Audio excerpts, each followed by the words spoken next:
ติเตกิระจำปาสีนคเรสัมมาสัมพุทธสารีริกธาตุนาตุละนามังนคระฐาเนวะมหาสารคามังนคระสีมังปัจจุบันในจะศิระสานะมามิข้าพเจ้าทั้งหลายขอน้อมนมัสการพระบรมสารีริกธาตุขององค์สมเด็จพระสัมมาสัมพุทธเจ้าซึ่งเล่ากันว่าประดิษฐานอยู่ณนครจำปาสีในปางอดีตแล้วกลับกลายมาเป็นที่ตั้งเมืองนาดูนเขตจังหวัดมหาสารคามในปัจจุบันด้วยเสียงก้าว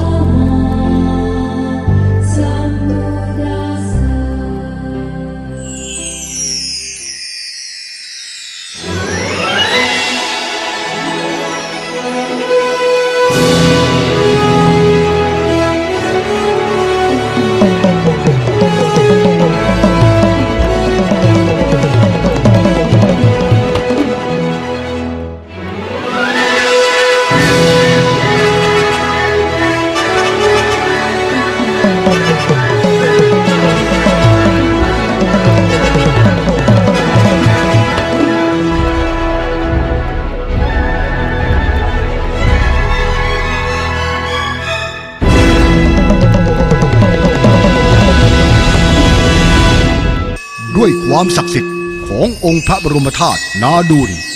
ที่มีรุกขเทวดานางฟ้าสถิตรอบทิศขององค์พระบรมธาตุนาดูนคอยปกปักรักษาพระบรมสารีริกธาตุและนำพาสิ่งสวัสดีมงคลให้เกิดแก่ผู้มาสักการะบูชา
และความมหัศจรรย์ที่บังเกิดขึ้นทุกปี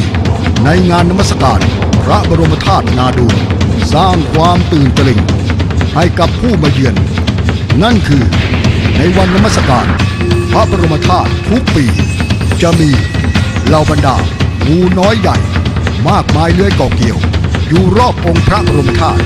ซึ่งจากตำนานได้กล่าวขานไว้ว่าพญานาคเทวราชที่คุ้มครองพระบรมธาตุได้ส่งบริวารมาดูแลปกปักรักษาพระบรมธาตุนาดูนแห่งนี้ ได้สำแดงตนออกมาให้ประชาชนได้พบเห็นเป็นที่อัศจรรย์